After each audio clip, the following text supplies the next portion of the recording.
ಎಲ್ಲರಿಗೂ ಲೈವ್ ಮೀಡಿಯಾದ ಹೊಸ ವಿಡಿಯೋಗೆ ಸ್ವಾಗತ. ಇಂದಿನ ವಿಡಿಯೋದಲ್ಲಿ ನಾವು ಹೇಳುವ ವಿಷಯ, ನೀವು ಈಗಷ್ಟೇ ಥಂಬ್ನೇಲ್ನಲ್ಲಿ ಕಂಡಂತೆಯೇ ಒಂದು ಸ್ವಾಮೀಜಿಯು ಕೆಂಪು ವಸ್ತ್ರವನ್ನು ಧರಿಸಿ ಮಸೀದಿಗೆ ಹತ್ತಿ ಅಲ್ಲಿ ಉಪಹಾರವನ್ನು ಸೇವಿಸುವ ಸಂದರ್ಭದಲ್ಲಿ ಒಂದು ವ್ಯಕ್ತಿಯು ಬಂದು ಅವರನ್ನು ಹಲ್ಲೆ ನಡೆಸುವುದರ ಕುರಿತಾಗಿದೆ. ಅದಕ್ಕಿಂತ ಮುಂಚಿತವಾಗಿ ಈ ಚಾನಲನ್ನು ನೀವು ಮೊದಲನೇದಾಗಿ ಕಾಣುವುದಾದರೆ ಕೆಳಗೆ ಕಾಣುವಂತಹ ಸಬ್ಸ್ಕ್ರೈಬ್ ಬಟನನ್ನು ಒತ್ತಿ ಹತ್ತಿರದಲ್ಲಿರುವಂತಹ ಬೆಲ್ಲೈಕನನ್ನು ಕೂಡ ಹೊಡೆಯಿರಿ. ಆದ್ದರಿಂದ ಇಂತಹ ಉಪಯುಕ್ತವಾದ ಸಮೂಹದಲ್ಲಿ ನಡೆದುಕೊಂಡಿರುವಂತಹ ಟ್ರೆಂಡಿಂಗ್ ಆದಂತಹ ವಿಷಯಗಳು ನಿಮ್ಮ ನೋಟಿಫಿಕೇಷನ್ ಬಾರ್ಗೆ ಬಂದು ಸೇರುವುದು. ವಿಡಿಯೋಗೆ ಕಾಲಿಡೋಣ. ಪ್ರೀತಿಯ ಮಿತ್ರರೇ, ಈ ವಿಡಿಯೋ ಎಂಬುದು ಯಾವುದೇ ರೀತಿಯಲ್ಲೂ ಹಿಂದೂ ಮುಸ್ಲಿಮರು ಹೊಡೆದಾಡುವಂತಹ ವಿಡಿಯೋ ಅಲ್ಲ. ಹೊರತಾಗಿ ಹಿಂದೂ ಮುಸ್ಲಿಮರ ಎಡೆಯಲ್ಲಿ ಯಾವ ರೀತಿಯಲ್ಲಿ ಬಾಂಧವ್ಯವಿದೆ ಎಂದು ಆ ಊರಿನಲ್ಲಿರುವಂತಹ ಎರಡು ಯುವಕರು ಟೆಸ್ಟ್ ಮಾಡಲು ಬೇಕಾಗಿ ನಾಟಕದ ರೂಪದಲ್ಲಿ ನಡೆಸಿದಂತಹ ಒಂದು ವಿಡಿಯೋವಾಗಿತ್ತು ಈ ವಿಡಿಯೋ. ನೀವು ಫೋಟೋದಲ್ಲಿ ಕಂಡಂತೆಯೇ ಮೊದಲು ಎರಡು ಜನರು, ಒಂದು ಮುಸ್ಲಿಂ ಮತ್ತೊಂದು ಹಿಂದೂ.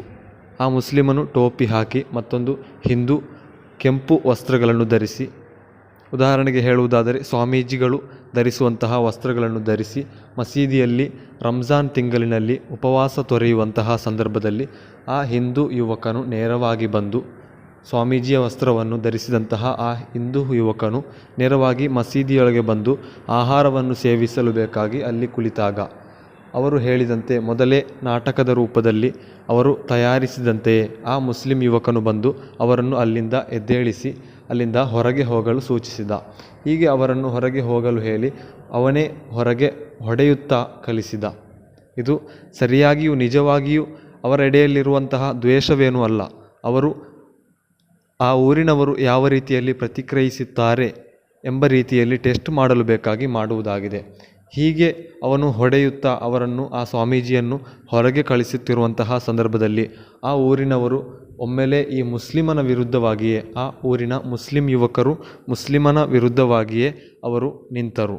ಹಾಗೂ ಆ ಸ್ವಾಮೀಜಿಯನ್ನು ಒಳಗಡೆ ಕಳಿಸಿಕೊಂಡು ಅವರಿಗೆ ಆಹಾರವನ್ನು ನೀಡುವ ಒಂದು ದೃಶ್ಯವಾಗಿದೆ ಅಥವಾ ಒಂದು ಘಟನೆಯಾಗಿದೆ ಅಲ್ಲಿ ನಡೆದಿದ್ದು.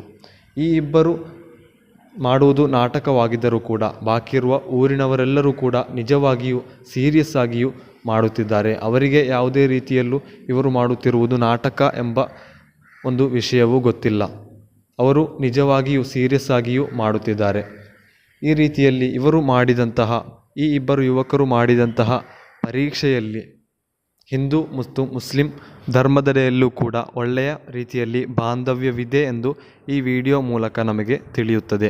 ಪ್ರೀತಿಯ ಮಿತ್ರರೇ, ಇದೇ ರೀತಿಯಲ್ಲಿ ನಮ್ಮ ಊರಿನಲ್ಲೂ ಕೂಡ ಯಾವ ರೀತಿಯಲ್ಲಿ ಹಿಂದೂ ಮುಸ್ಲಿಂಗಳೆಡೆಯಲ್ಲಿ ಬಾಂಧವ್ಯವಿದೆ ಎಂದು ನಾವೊಮ್ಮೆ ಟೆಸ್ಟ್ ಮಾಡಿ ನೋಡಬೇಕಿದೆ.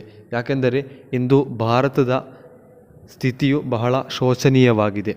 ಯಾಕೆಂದರೆ ಭಾರತದಲ್ಲಿ ಇರುವುದು 80% ಹಿಂದೂಗಳು, ಆದರೆ ಮುಸ್ಲಿಮರು ಬರೀ 16% ಇದ್ದಾರೆ. ಕ್ರಿಶ್ಚಿಯನ್ಗಳು ಮತ್ತು ಸಿಖ್ಖರು, ಬುದ್ಧರು ಮತ್ತಿತರ ಜೈನರು, ಇಂತಹ ಹಲವಾರು ಧರ್ಮದವರು ಬಹಳ ಕಡಿಮೆ ಇದ್ದಾರೆ. ಈ ರೀತಿಯಲ್ಲಿರುವಾಗ 80% ಹಿಂದೂಗಳಿರುವಾಗ ಅದರಲ್ಲಿ ಇರುವಂತಹ ಅಲ್ಪಸಂಖ್ಯಾತರಾದ ಮುಸ್ಲಿಮರನ್ನು ಇಲ್ಲಿ ಶೋಷಣೆಗೊಳಪಡಿಸುವುದು, ಅವರೆದುರಾಗಿ ಹಿಂದೂಗಳ ಸ್ಲೋಗನ್ಗಳನ್ನು ಹೇಳುವುದು, ಜೈ ಶ್ರೀರಾಮ್ ಎಂದು ಹೇಳುವುದು, ಹಾಗೂ ಹೇಳದಿದ್ದರೆ ಅದನ್ನು ನಿರಾಕರಿಸಿದರೆ ಅವನ ಮೇಲೆ ಮಾರಣಾಂತಿಕವಾದಂತಹ ಹಲ್ಲೆಗಳನ್ನು ನಡೆಸುವುದು, ಮೂತ್ರ ವಿಸರ್ಜನೆ ಮಾಡುವುದು, ಇಂತಹ ಹಲವಾರು ರೀತಿಯ ಘಟನೆಗಳು ಇಂದು ದಿನೇ ದಿನೇ ದೈನಂದಿಕವಾಗಿ ಹೆಚ್ಚಾಗುತ್ತಾ ಹೋಗುತ್ತಿದೆ. ನಮ್ಮ ಭಾರತದ ಉತ್ತರ ಭಾಗದಲ್ಲಿ, ಉತ್ತರ ಪ್ರದೇಶದಂತಹ ರಾಜ್ಯಗಳಲ್ಲಿ ನೋಡಿದರೆ ಇಂತಹ ಕೇಸ್ಗಳು ಬಹಳ ಸುಮಾರಾಗಿದೆ. ನಮ್ಮ ಕರ್ನಾಟಕ, ಕೇರಳ, ಆಂಧ್ರ ಪ್ರದೇಶ, ತಮಿಳುನಾಡಿನಂತಹ, ಮಹಾರಾಷ್ಟ್ರದಂತಹ ಈ ದಕ್ಷಿಣ ಭಾಗದಲ್ಲಿರುವಂತಹ ರಾಜ್ಯಗಳಲ್ಲಿ ಇಂತಹ ಧಾರ್ಮಿಕ ಶೋಷಣೆಗೆ ಒಳಪಡುವಂತಹ ಘಟನೆಗಳು ಬಹಳ ಕಡಿಮೆ.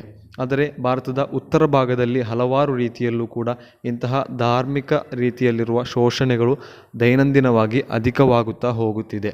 ಆದ್ದರಿಂದ ನಮ್ಮ ಊರಿನಲ್ಲಿ ನಾವು ಹಿಂದೂ ಮತ್ತು ಮುಸ್ಲಿಮರೆಡೆಯಲ್ಲಿ ಯಾವ ರೀತಿಯಲ್ಲಿ ಬಾಂಧವ್ಯವಿದೆ ಎಂದು ಪರಿಶೀಲಿಸಿ ನೋಡಬೇಕಿದೆ. ಪರಿಶೀಲಿಸಿ ನೋಡುವುದು ಎಂದರೆ ಈ ರೀತಿಯಲ್ಲಿ ನಾಟಕವೇನೂ ಆಡುವುದು ಬೇಡ. ಕೆಲವೊಮ್ಮೆ ನಾಟಕವಾಡಿದರೆ ಅದು ಬಹಳ ಅಧಿಕ ರೀತಿಯಲ್ಲಿ ಜಗಳಗಳು ಮತ್ತು ಗಲಭೆಗಳು ಉಂಟಾಗಲು ಕೂಡ ಕಾರಣ ಉಂಟಾಗಬಹುದು. ಆದ್ದರಿಂದ ನಾವು ನಾಟಕವೇನೂ ಆಡುವುದು ಬೇಡ, ನಾವೊಮ್ಮೆ ನಿರೀಕ್ಷಿಸಿ ನೋಡಿದರೆ ಸಾಕು. ಹಾಗೂ ಹಿಂದೂ ಮುಸ್ಲಿಮರೆಡೆಯಲ್ಲಿ ಏನಾದರೂ ಜಗಳಗಳು ಗಲಭೆಗಳು ಉಂಟಾಗಿದ್ದರೆ ನಾವು ಯಾವುದಾದರೂ ರೀತಿಯಲ್ಲಿ ಆ ಗಲಭೆಯನ್ನು ಅಥವಾ ಜಗಳವನ್ನು ಇಲ್ಲದಾಗಿಸಲು ಬೇಕಾಗಿ ಶ್ರಮಿಸಬೇಕು.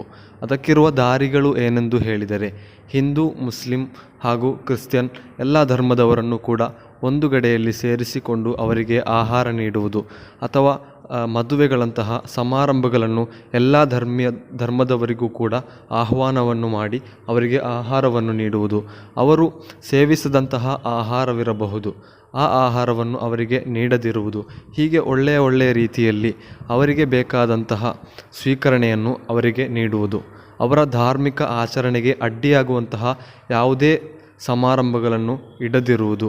ಹೀಗೆ ಒಳ್ಳೆಯ ರೀತಿಯಲ್ಲಿರುವಂತಹ ಕೆಲಸಗಳನ್ನು ನಾವು ಅರಿತುಕೊಂಡು ಮಾಡಿದರೆ ನಮ್ಮ ಊರಿನಲ್ಲಿರುವಂತಹ ಎಲ್ಲ ಕೋಮು ಗಲಭೆಗಳು ಕೂಡ ಇಲ್ಲದಾಗಬಹುದು. ನಾವು ಅದಕ್ಕೆ ಬೇಕಾಗಿ ಶ್ರಮಿಸಿದರೆ ಅದಕ್ಕೆ 100% ವಿಜಯ ಉಂಟಾಗುವುದು ಖಂಡಿತ. ಭಾರತವು ಒಂದು ಪ್ರಜಾಪ್ರಭುತ್ವ ದೇಶ. ಇಲ್ಲಿ ಯಾವುದೇ ಧರ್ಮೀಯರಿಗೂ ಯಾವುದೇ ಧರ್ಮದವರಿಗೂ ಕೂಡ ಯಾವುದೇ ರೀತಿಯ ಹೆಚ್ಚುವರಿ ಒತ್ತಡಗಳು ಇಲ್ಲಿ ಇಲ್ಲ. ಎಲ್ಲ ಧರ್ಮದವರಿಗೂ ಕೂಡ ಒಂದೇ ಬೆಲೆ, ಎಲ್ಲ ಧರ್ಮಕ್ಕೂ ಕೂಡ ಒಂದೇ ಬೆಲೆ. ಮುಸ್ಲಿಮರಾದರೂ ಹಿಂದೂಗಳಾದರೂ ಕ್ರಿಶ್ಚಿಯನರಾದರೂ ಎಲ್ಲರೂ ಕೂಡ ಸಂವಿಧಾನ ಎಂಬಂತಹ ಒಂದು ಧರ್ಮದಡಿಯಲ್ಲಿ ಬರುತ್ತಾರೆ.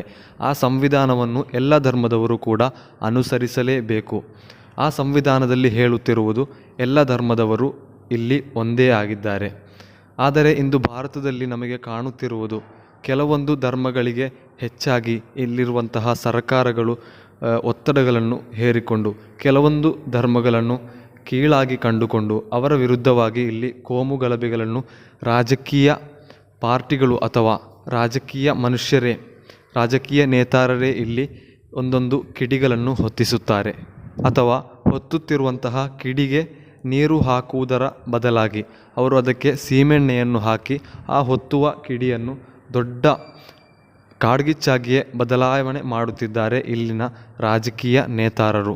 ಆದ್ದರಿಂದ ನಾವೆಲ್ಲರೂ ಕೂಡ ಇಂತಹ ರಾಜಕೀಯ ನೇತಾರರಿಂದ ಅಥವಾ ರಾಜಕೀಯ ಪಾರ್ಟಿಗಳಿಂದ ದೂರವಿರಬೇಕು. ಇಲ್ಲ ಅಂದರೆ ನಾವು ಇಂತಹ ರಾಜಕೀಯ ಪಾರ್ಟಿಗಳ ಸಹವಾಸದಲ್ಲಿದ್ದರೆ ಅವರು ಮಾಡುವಂತಹ ಪ್ರಕ್ರಿಯೆಗಳು ಅಥವಾ ಅವರು ಹೇಳುವಂತಹ ಉಪದೇಶಗಳಿಗೆ ತಲೆಬಾಗಿಕೊಂಡು ಅವರು ಇಲ್ಲಿ ನಮಗೆ ಹೇಳಿಕೊಡುವಂತಹ ಧರ್ಮಗಳ ವಿರುದ್ಧವಾಗಿರುವ ಪ್ರಕ್ರಿಯೆಗಳನ್ನು ನಾವು ಕೂಡ ಮಾಡಲು ಸಾಧ್ಯತೆ ಇದೆ. ಅಥವಾ ನಮ್ಮ ಊರಿನಲ್ಲೂ ಕೂಡ ಇಂತಹ ಧರ್ಮಗಳ ಎಡೆಯಲ್ಲಿರುವ ಜಗಳಗಳು ಪ್ರಾರಂಭಿಸಬಹುದು. ಆದ್ದರಿಂದ ನಾವೆಲ್ಲರೂ ಕೂಡ ಇಂತಹ ರಾಜಕೀಯ ಪಾರ್ಟಿಗಳು ಮತ್ತು ರಾಜಕೀಯ ಮನುಷ್ಯರಿಂದ ದೂರವಾಗಿಡೋಣ ಎಂದು ಹೇಳುತ್ತಾ ಪುಟ್ಟ ವಿಡಿಯೋಗೆ ವಿರಾಮ ಹಾಕುತ್ತಿದ್ದೇನೆ.